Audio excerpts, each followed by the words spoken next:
Welcome to NACo's County Countdown. I'm Erin Hurley, NACo's Director of Government Affairs, running through the top issues that are important to counties as intergovernmental partners. First up, government funding. Last Friday, Congress passed and the President signed a short-term funding deal that funds federal agencies into March. What's important for counties here is that programs are set to continue with existing funding for the time being, but it remains a priority for NACo to secure a long-term funding solution. Second, a bipartisan tax framework. On January 16th, U.S. Senate Finance Committee Chair Ron Wyden and U.S. House Ways and Means Committee Chair Jason Smith unveiled a bipartisan tax framework after months of negotiations. The plan, which will be introduced as the Tax Relief for American Families and Workers Act of 2024, includes roughly $80 billion in provisions. Highlights for counties include a modest expansion of the child tax credit and enhancements to the low-income housing tax credit.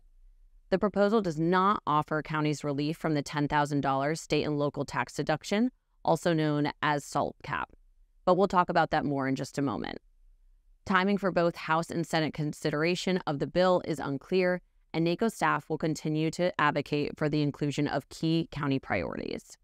Next, a little bit of a deeper dive specific to that SALT deduction.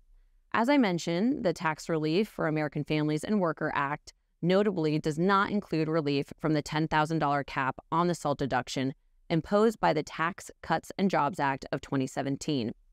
Capping the SALT deduction has limited state and local control of our tax systems, and counties support the deductibility of state and local taxes and urge Congress to provide relief from the $10,000 cap.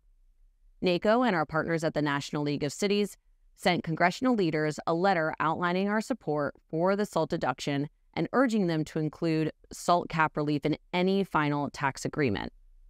Next up, nutrition assistance.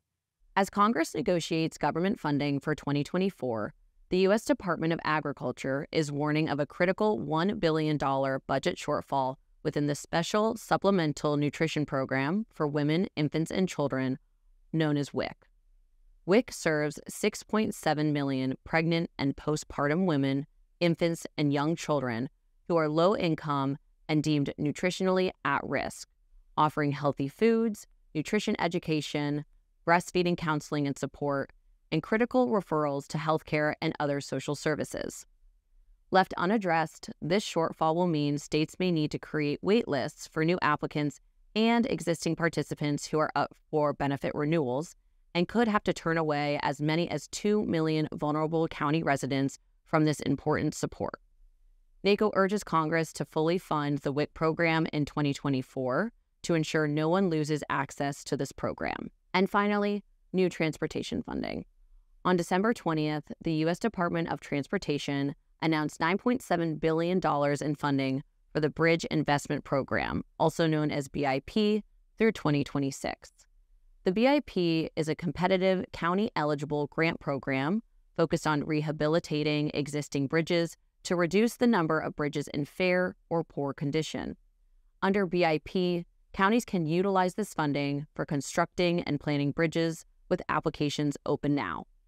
That's it for this week. Thank you for watching, and visit naco.org for all the latest information and resources.